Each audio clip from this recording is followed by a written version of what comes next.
Hi everybody, Dan Illman and Mike Beer. Huge afternoon of racing on Shadwell Turf Mile Saturday at Keeneland, but the Shadwell Turf Mile is not the only major stakes by a large margin. The Grade 1 Claiborne Breeders Futurity, $500,000. It's an important prep for the Breeders' Cup Juvenile. You can bet the race, you can bet the entire Keeneland Saturday card with DRF bets. We've got a new deal, a Weekend Warrior bonus series. You earn up to a $70 bonus, and here's how. You earn a $10 credit for each $25 win bet in race number 1 at Keeneland on any or all Saturdays or Sundays. Win or lose, you get that $10 credit and up to a $70 total credit for Breeders' Cup weekend. Head on over to drf.com/warrior for more details. Here's the field for the Grade 1 Breeders Futurity. It is a big field. Distance, I think, is going to be the big question here. A lot of these horses are trying 2 turns for the first time.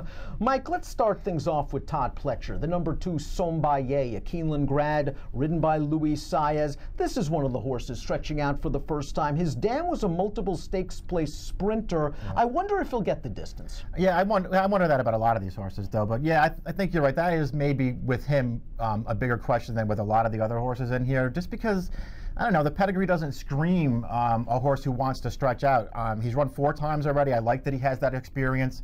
You can go back and basically watch any one of his races and see he's a really game horse. He tries really hard in the stretch. How far does he want to go? The number 13, Mind Control, is your morning line favorite, but a tepid one at 7-2, based on his victory in the Grade 1 Hopeful at Saratoga, going a 1-turn 7 furlong. Now, he beat 3 of these common foes in that day, but I can understand anyone that says, listen, this dam was a stakes-winning dirt sprinter, never attempted a route. The Stay Thirsty is still kind of up in the air about how far they want to go, and this is a tough outside post position for a horse that needs to show speed. So there's a lot working against him at a relatively short price, but I do think this horse has some talent. Yeah, he's a pretty good horse. He's run well in all 3 of his races. But those are all really valid concerns that you just brought up with a horse who's the favorite on the morning line. Personally, he's a Grade 1 winner. That's all well and good. I don't want this horse as the favorite in this race stretching out, though. He was fine in the Hopeful. I think it's, to me anyway, I don't know if you agree with this or not. We haven't talked about it. Go back and watch the Hopeful. They basically, did not race up on the pace. He got to the lead in that race. Mucho, who was the big favorite in the race, sort of didn't go after him. It was not a fast pace. It was not a competitive pace. This horse had all the best of it in there, and he got it done at the end of the day. But to me, it wasn't that impressive a win. I don't want this horse as the favorite. Let's talk about the number 5, Dream Maker, for trainer Mark Casse. This horse just has a beautiful pedigree for stretching out. He is a full brother to Dream Dancing, a Grade 1 stakes winner on the turf, but he's also a half to Awesome Sky, who is a Grade 2 placed router at 2 on dirt, and Sky Dreamer, who is Grade 3 placed synthetic going long. So listen, this is a horse that's got a lot of pedigree. There was a lot of buzz around him after his debut. He missed some time. They were going to run him opening weekend in the Sanford. They didn't. So he ran in the Hopeful off a long layoff. Yeah, he had that working against him in that race. He had the pace working against him in that race. He just wound up, off the pace, over towards the inside, taking all kinds of dirt. They were not racing in front of him. I thought he ran okay. He didn't really have a fair chance in that race. I'm not going to be too hard on him for it. His debut was actually pretty good. Going that short, it didn't seem like that was going to suit him, and he didn't get a perfect trip in that race, but he won easy at the end. I think this horse is pretty good then. He's supposed to stretch out. I'm not going to take a short price on him, but I like him in this race. 5-1 on the morning line. Positive formulator fact for his trainer Mark Casse, who's clicking at 40% over the past year, with 2-year-olds making their second start off a layoff on dirt with a $2.88 ROI. This formulator fact includes Heavenly Love, who won last year's Alcibiades as a 2-year-old filly going second off of the layoff. I want to see the Timeform US pace projector for this race, because we know the 13 Mind Control is fast, but he's going to have to deal with other speed, stretch out speed, and Timeform US believes this pace will be fast, and they believe that the 3, Fluminense, is going to be the one setting it for Steve Asmussen. Now, I look at this pedigree and I think turf, which is why I understand this horse ran in the Soaring Free last time out. He didn't get it done as the favorite. He caught yielding turf. I think his future will eventually be on the turf, but he did beat a couple of next out winners in nice style 2 starts back at Churchill. I feel the same way about it. I completely understand why they tried turf with him last time based on how he's bred. And that was just a race he wasn't going to win. Taken back to last, the winner wired the field, yielding turf. He just could never really get himself into the race. It wasn't a terrible performance. I don't know how far he wants to go, especially as a dirt horse. His maiden win 2-back, that was a really impressive win, though. I have to use this horse somewhere, even if I don't fully trust him in this race. Chad Brown is the number 14 standard deviation. This is a son of Curlin. The second dam was a multiple stakes winning dirt sprinter, but you'd have to think he's going to get the distance. It's not easy to win going 7 first time out. Yeah. With that AP Indy on the bottom of his pedigree, I think the mile and a 16th is within his scope. That being said, he was supposed to win that off the turf race at odds on, and he draws a terrible post position. I think Javi's just got to take back and hope for the best. And just hope it works out. I agree with you 100%. It's hard. To me, it was a difficult win to evaluate first time out. You know, he was entered main track only in a race that came off the turf. He was 2-5. It was a race he was just supposed to win. And at the end of the day, it's not like it was, you know, the most impressive win in the world. He got it done in that race, and he was moving away at the end of that race. But I don't know, Dan. Now he's going to step up and do a grade 1 stretch out from post 14, and it's Chad and it's Javi. You're not getting a great price on this horse. I'm not going to use this horse. Dale Romans is loaded in this race. He has several 2-year-olds entered, including the number 6 Ever Fast, a debut winner going 7 furlongs. This horse should get distance. His dam is a foal to Wilco, who won the Breeders' Cup Juvenile, and maybe this horse got compromised a little bit by the post position in his first start against winners in the Grade 3 Iroquois. He had post 12. He tried to get into it. He kind of flattened out a bit. Here's a Romans formulator fact. Past 4 years, 2-year-old dirt routers in graded stakes at Keeneland, he's got a couple wins and a $3.40 ROI. He's slowly moving forward. He needs the right trip, and he's going to get some pace. Yeah, I agree with all those things. I think this is a pretty dangerous horse. I really liked his debut a lot. That was a really nice win. World, who he ran down an Asmussen horse, who I guess maybe he's not going to turn out to be that good, but that horse was clear in the stretch, and this horse came and ran him down at the late. I really liked that effort from him.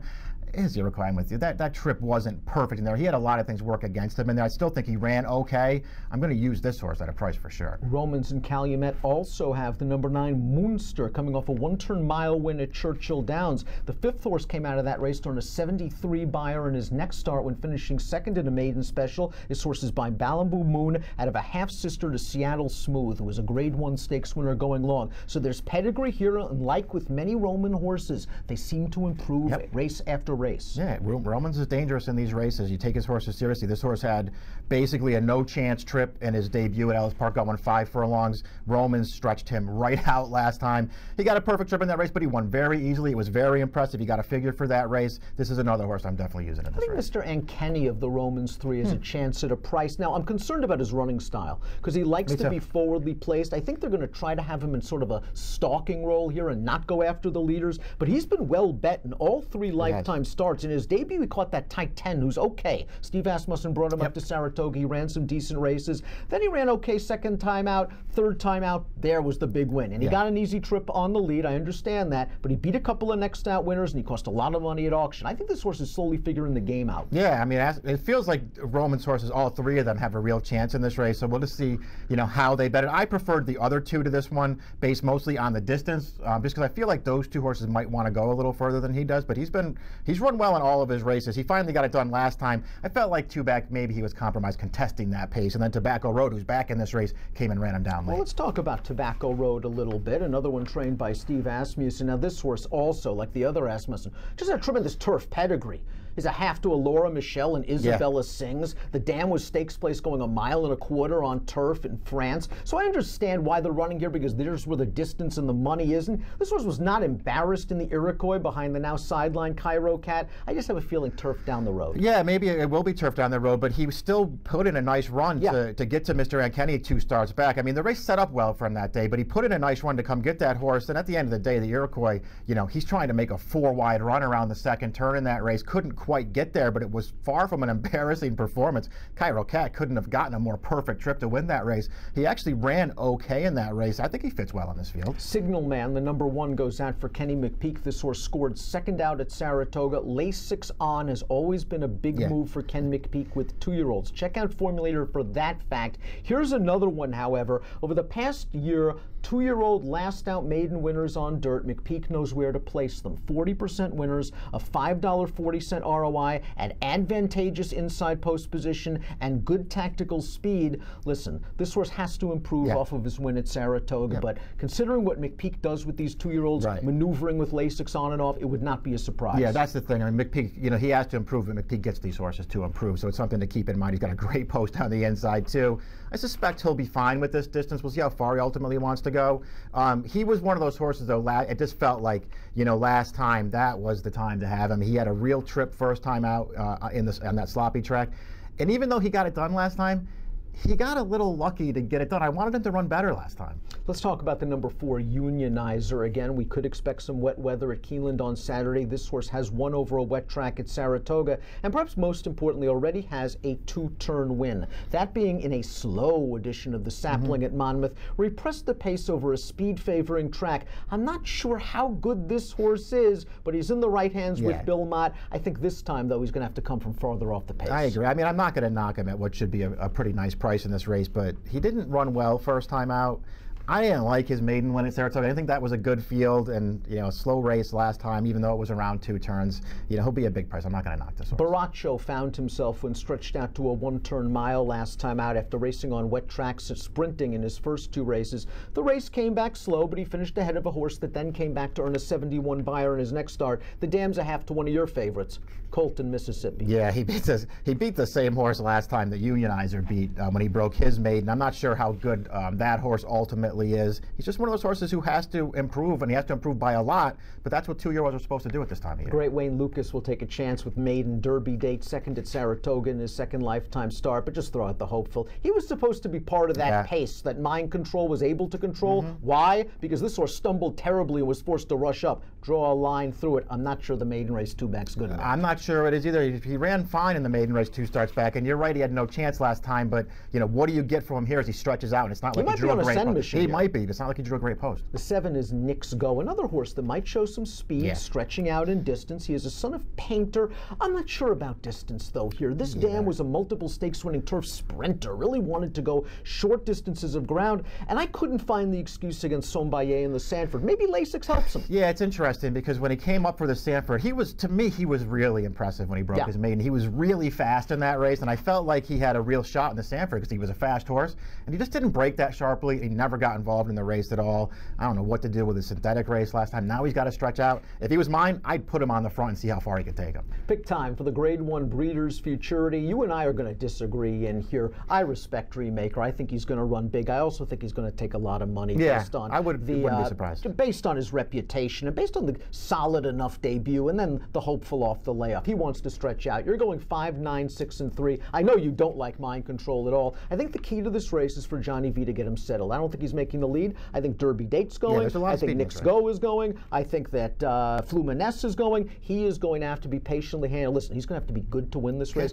I wonder if we switch odds, though, and I'm 5 to 1 at post time and you're 7 to 2. I wouldn't be surprised if you're right if Mind Control was not the favorite at post time in this race, but that still begs the question, what price do you want on him? Even if he's not the favorite, if he's, instead of 7 to 2 and he's 5 to 1, does that make a big difference? Doesn't make a big difference to me. I don't want him at one of the lower prices in this race. He's going to have to prove it to me. I do like Dreammaker, but I also like the 2 Romans horses with him. You're going 5, 9, 6, and 3. I'm going 13, 10, 3, and 2 in the Grade 1 Breeders Futurity. It's race number 9 at Keeneland. Bet it with a DRF Bets account. You can play the new Weekend Warrior bonus series. You earn up to a $70 bonus to play Breeders' Cup weekend. You get a $10 credit for any $25 win bet in race number 1 at Keeneland on any or all Saturdays during the meet. Approximate post time for the Breeders' Futurity, 5:14 Eastern on Saturday. Good luck.